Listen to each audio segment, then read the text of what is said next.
পাচারের সময় শেরপুরে বিনামূল্যে বিতরণের প্রায় ৯,০০০ পাঠ্যপুস্তক জব্দ করেছে পুলিশ।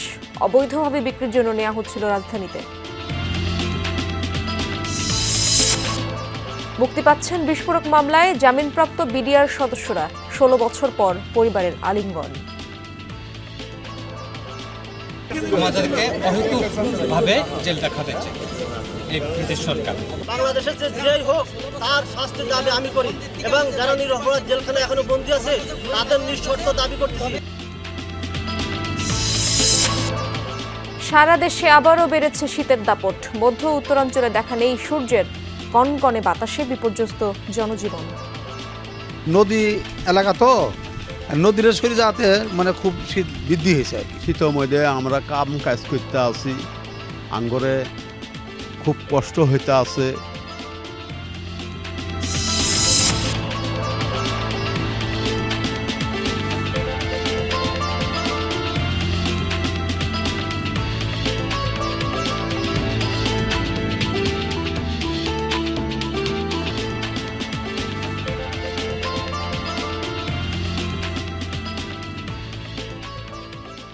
আমন্ত্রণ সংবাদ সারা দেশে। আপনাদের সঙ্গে আছি আমি ইশরাত জাহান। এতক্ষণ শিরোনাম দেখছিলেন, এবার বিস্তারিত।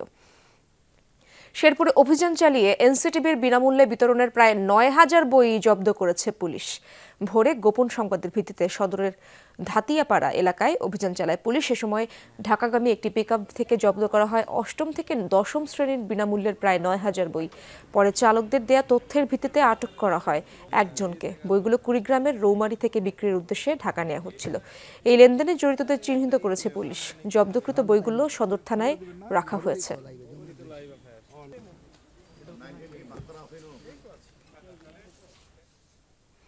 দর্শক, এ বিষয়ে আরো তথ্য জানার চেষ্টা করবো আমার সহকর্মী আদিল মাহমুদ উজ্জ্বলের কাছ থেকে। উজ্জ্বল, বইগুলো শিক্ষার্থীদের মাঝে বিতরণ ছাড়াই কিভাবে জেলার বাইরে গেল, এই বিষয়ে পুলিশ কিছু জানাচ্ছে কিনা আপনাদেরকে জানাবেন। আপনি জানেন আসলে আজকে কিন্তু ভোর রাতে যে বইগুলো জব্দ করা হয়েছে গোপন সংবাদের ভিত্তিতে সদর উপজেলার ধাতিয়াপাড়া এলাকা থেকে, আসলে এই বইগুলো আমি যদি আপনাকে একটু দেখাই, বইগুলো এসেছে আমাদের পার্শ্ববর্তী জেলা যে কুড়িগ্রাম, সেই কুড়িগ্রাম জেলার যে রৌমারী আছে, সেই রৌমারী থেকে আমরা যতটুকু জেনেছি পুলিশের কাছে যে সেই পিকআপ ভ্যানটি বইগুলো পাচারের উদ্দেশ্যে শেরপুর সড়ক হয়ে ঢাকা নেওয়ার উদ্দেশ্যে ছিলেন এবং সেখানে কিন্তু গোপন সংবাদের ভিত্তিতে বইগুলো আটক করা এবং সেই চালককে জিজ্ঞাসাবাদের এক পর্যায়ে চালকের তথ্য দেওয়া মতো একজনকে কিন্তু আটক করা হয়েছে। তবে এই বিষয়ে পুলিশ তদন্ত করছে। পুলিশ যেটুকু আমাদেরকে জানিয়েছে যে তারা খোঁজ নিয়েছেন যে সেখানে পার্শ্ববর্তী যে জেলা কুড়িগ্রাম, সেই রৌমারী থেকে এই বইগুলি বিক্রির উদ্দেশ্যে ঢাকা নেওয়া হচ্ছিল এবং তারা এই বিষয়ে তদন্ত অব্যাহত রেখেছে এবং এই বিষয়টি তারা তদন্ত করার আগে আসলে সাংবাদিকদের সাথে কিছু বলতে চাচ্ছেন। তারা এতটুকু নিশ্চিত হয়েছেন যে বইগুলো ঢাকায় কোনো স্কুলে বা সরকারি প্রাইভেট স্কুলে বিক্রির উদ্দেশ্যেই নেওয়া ছিল এবং সবগুলো বই কিন্তু ৮ম এবং ৯ম এবং ১০ম শ্রেণীর বই এবং এখানে প্রায় ৯,০০০ বই কিন্তু এখানে জব্দ করা হয়েছে। এবং আরেকটি বিষয় আমি আপনাকে যদি বলি, সারা দেশে যখন বইয়ের হাহাকার, তখন এরকম একটি বই আটকের ঘটনা শেরপুরও কিন্তু চাঞ্চল্যের সৃষ্টি হয়েছে এবং বিষয়টি নিয়ে কিন্তু ইতিমধ্যে অনেক যারা শিক্ষার্থী তাদের গার্ডিয়ানরাও বিস্ময় প্রকাশ করেছে যে বাংলাদেশে যখন এত বইয়ের ক্রাইসিস, ঠিক সেই সময় এই বই আটকের ঘটনায় কিন্তু সবাই হতবাক হয়ে গেছে এবং বিষয়টি আমাকে যতটুকু সদর থানা ওসি জানিয়েছে, এটি নিয়ে তদন্ত চলছে এবং মামলার প্রক্রিয়া চলছে। ধন্যবাদ আপনাকে। পিলখানা ট্র্যাজেডির ঘটনায় বিস্ফোরক আইনের মামলায় জামিনের পর আজ কারামুক্ত হচ্ছেন বিডিআর সদস্যরা। এর মধ্যে বেশ কয়েকজন ফিরেছেন স্বজনদের কাছে। সকালে কেরানীগঞ্জে ঢাকা কেন্দ্রীয় কারাগারের ফটকের সামনে স্বজনদের ফুল ছবি ব্যানার নিয়ে অপেক্ষা করতে দেখা যায়। একই সময় গাজীপুরের কাশিমপুর কারাগারের সামনেও জড়ো হন স্বজনরা। কেন্দ্রীয় কারাগার থেকে ৪১ বন্দীকে মুক্তি দেওয়া হচ্ছে, আর কাশিমপুর কারাগার থেকে মুক্তি পাচ্ছেন ১২৭ জন, যাদের মধ্যে ১২ বন্দী ছিলেন হাই সিকিউরিটিতে।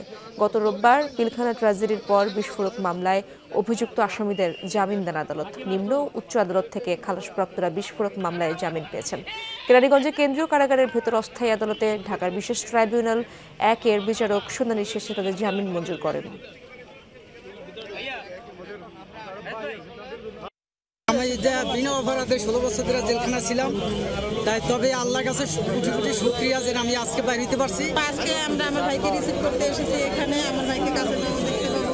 আজকে আমার বাবা বাবা ছাড়া বলে দীর্ঘ 17 বছর পর আমরা অনেক খুশি, সবাই আমরা আসছি আমার বাবাকে নিতে। এই ঘটনার যারা প্রকৃত নায়ক তাদের সঠিক বিচার, সঠিক তদন্তের মাধ্যমে কঠিন শাস্তির দাবি। কাশিমপুর কারাগার থেকেও মুক্তি পাচ্ছেন বিস্ফোরক মামলায় জামিন পাওয়া বিডিআর সদস্যরা। এই বিষয়ে আরও জানবো আমার সহকর্মী হোসাইন আলী বাবুর কাছ থেকে। হোসাইন আলী, এই কারাগার থেকে মোট কতজনকে জামিনে মুক্ত করা হচ্ছে?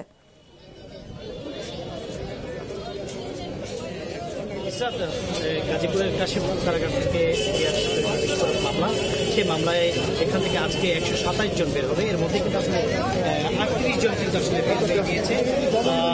আসলে দেখছেন জবানবন্দি পাই বলতে গেলে আমার এই মুহূর্তে কি বলবো, আমার জবানবন্দি আমার রিমান্ডে নিয়ে যায়, আমার শরীরের অবস্থাটা সামনে বুঝতে পারবেন স্যার। আমার যে অবস্থা হবে সেখানে আমার আমাদের কোনো সামনে বলতে চাচ্ছে না। আমার শরীর আমাদের এমন কোনো নির্যাতন নাই আমাকে করে নাই, আমার সেরকম নির্যাতন করছে আমরা আজকে 15 বছর আমাদের সামনে আমার সব কিছু বলতে চাচ্ছে না। আনা হয়নি। আপনার নাম এবং নাম কোন পদে ছিলেন? আমি রাজের হাতিদার বলতেছিলাম না, হাতিদার আমরা বর্ডার এলাকায় সাজা দিয়েছে। কারো আসলে এখানে যারা বলছেন আসলে তারা 2 বছর 3 বছর সাজা হওয়ার পরেও আসলে তারা বের হইতে পারেনি। তারা আসলে বিস্ফোরক মামলা, কয়েকটি মামলায় তাদেরকে আসলে ভিতরে রেখেছেন।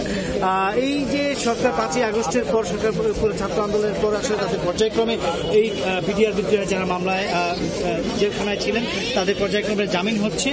সেই জামিনের পর থেকে আসলে বিভিন্ন জায়গা থেকে আসলে বের হচ্ছে। এখানে কিন্তু আজকে 127 জন বের হবে, এর মধ্যে কিন্তু 38 জন বের হয়েছে, পর্যায়ক্রমে বের হচ্ছে। তাদের কাগজপত্র আসলে সবগুলো কাগজপত্র আসলে কাশিমপুর কারাগারে এসেছে।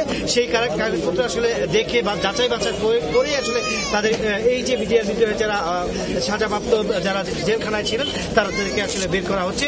পর্যায়ক্রমে আসলে তারা বের হওয়ার পরে ফুলের শুভেচ্ছা দিয়ে আসলে ফুল দিয়ে তাদেরকে তাদের পরিবার আসলে গ্রহণ করছে। ধন্যবাদ আপনাকে। কনকনে বাতাস, সাথে ঘন কুয়াশা। সারা দেশে আবারও বেড়েছে শীতের দাপট। কয়েকদিন ধরে সূর্যের দেখা নেই উত্তরের জেলাগুলোয়। এতে ঠান্ডা আরও বেশি অনুভূত হচ্ছে। পঞ্চগড়, লালমনিরহাট, কুড়িগ্রাম ও রংপুরের দিনের মধ্যভাগেও হেডলাইট জ্বালিয়ে চলতে হচ্ছে গাড়িগুলোকে।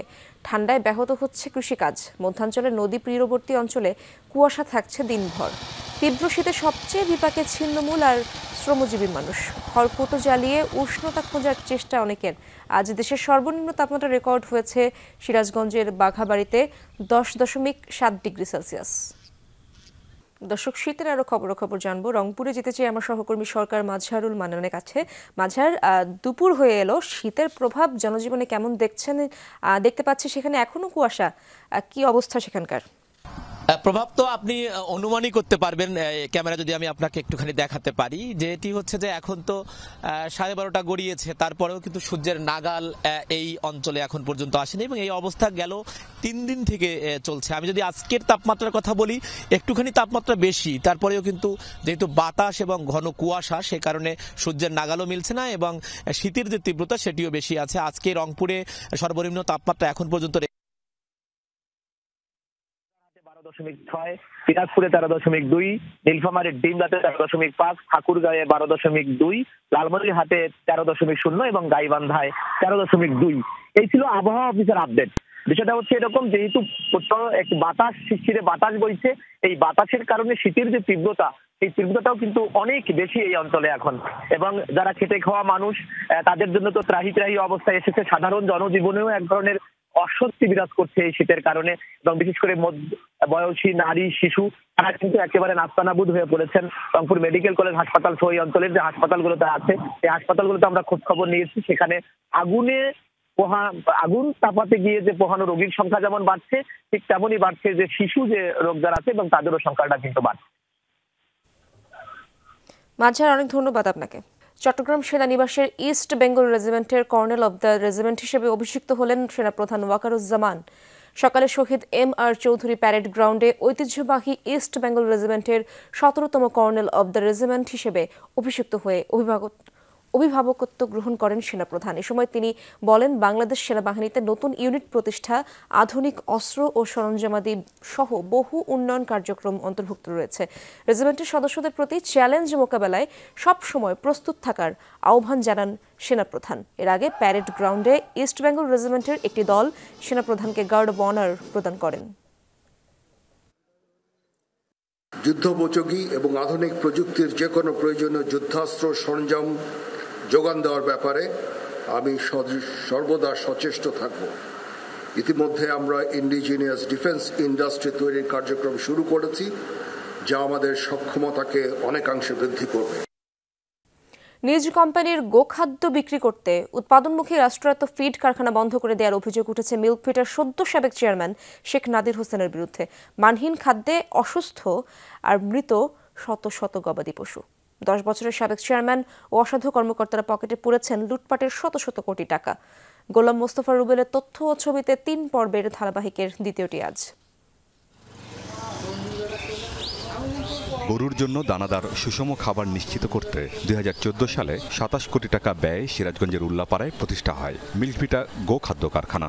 বলা হয়েছিল সমিতির সদস্যদের সহায়তায় অলাভজনক উদ্দেশ্যে মিলটি পরিচালিত হবে, যেখানে খামার মালিকরা গোখাদ্য কিনতে পারবেন স্বল্প দামে। মানসম্পন্ন হওয়ায় অল্প সময়ে জনপ্রিয়তা পায় এই পুষ্টিকর খাদ্য প্রকল্প। কিন্তু নীতিগত বাধা আর কারিগরি ত্রুটি দেখিয়ে 2016 সালে মিলটি বন্ধ করে দেন তৎকালীন চেয়ারম্যান শেখ নাদির হোসেন লিপু। নীতিগত সিদ্ধান্তের কারণে ওটা বন্ধ আছে। তাছাড়া টেকনিক্যাল যে সমস্যা, এটা খুব একটা মেজর সমস্যা বলে এটা খুব ছোট একটা ইস্যু। আইনের তোয়াক্কা না করে মিলটি বন্ধের পাশাপাশি বিশেষ একটি কোম্পানির গোখাদ্য বিক্রি করতে বাধ্য করা হয় কর্মচারীদের। উনি একটা ফিড নিয়ে আসছিলেন, রুমি ফিড নামে একটা ফিড, নিজস্ব ফ্যাক্টরি। এই রুমি ফিডটা এখানে মার্কেটিং করছেন উনি। এখানে মার্কেটিং করার কারণে আমাদের ফিডটা নিরুৎসাহিত করা হয়েছে, খামারিদের মধ্যে নিরুৎসাহিত করা হয়েছে। এমনকি এই ফিডটা যাতে খামারিদের মধ্যে সরবরাহ বেশি হয়, এর জন্য আমাদের কিছু অফিসারকেও ব্যবহার করা হয়েছে। মিলভিটের খাবারটা আসলে মানটা ভালো, এটা আমরা 2-3 বছর পাইছিলাম, তারপরে পাওয়ার পরে আমরা সেই খাবারটা আর পাই নাই। তারা সেই খাবারের পরিবর্তে রুমি ফিডটা দিছিল, কিন্তু সেই ফিডটা আসলে ভালো না। রুমি ফিড যদি না খাওয়াই মিলভিটে দুধ নেয় না। খামারিদের অভিযোগ, চড়া দামে নিম্নমানের খাদ্য কিনতে বাধ্য করে মিল্কভিটা। এই খাবার খেয়ে অসুস্থ হয়ে পড়ে গরুগুলো, কমে যায় দুধের উৎপাদন। ঘটনার প্রতিবাদ করে লিপুর রোশানলে পড়তে হয়েছে খামারি আর কর্মচারীদের। চিলিং প্লান্ট যেগুলো ছিল পেরিফেরিতে, প্রত্যেকটা ইনচার্জকে প্রেশার ক্রিয়েট করছিল তখন যে তার ফিডটা বিক্রি করে দেওয়ার জন্য। দিলে ট্রান্সফার এখানে ওখানে ঘুরাইছে, যেমন আমাদেরকে, তখন আমরা বাধ্য হয়েছি যে তার সাথে কাজ করার জন্য। সর্বশেষ এখানে 6.5 কোটি টাকার ফান্ড ছিল, ওখান থেকে 3টা চিঠির মাধ্যমে 6.5 কোটি টাকা প্রধান কার্যালয়ে নিয়ে গেছে। অবিলম্বে গোখাদ্য মিলটি চালুর পাশাপাশি সাবেক চেয়ারম্যানের দুর্নীতির তদন্ত শুরু করার আশ্বাস দিলেন অন্তর্বর্তী সভাপতি। দুর্নীতির যে বিষয়গুলি আছে ওগুলি তদন্ত হচ্ছে, আশা করি এটা উন্মোচিত হবে। আমরা 15 দিনের মধ্যে এই গোখাদ্য কারখানা চালু করব। বাঘাবাড়িতে শত শত কোটি টাকা ব্যয়ে পাউডার মিল্ক প্রকল্প নেওয়া হয় নাদির হোসেনের মেয়াদকালে। প্রকল্প শেষে বরাদ্দ তুলে নেওয়া হলেও কেন চালু করা যায়নি প্ল্যান্টটি, তার বিস্তারিত থাকছে আগামী পর্বে। আমিন বাবু, যমুনা নিউজ। দর্শক, এই ছিল সংবাদ সারা দেশের এখনকার আয়োজনে। এতক্ষণ সাথে থাকার জন্য ধন্যবাদ সবাইকে।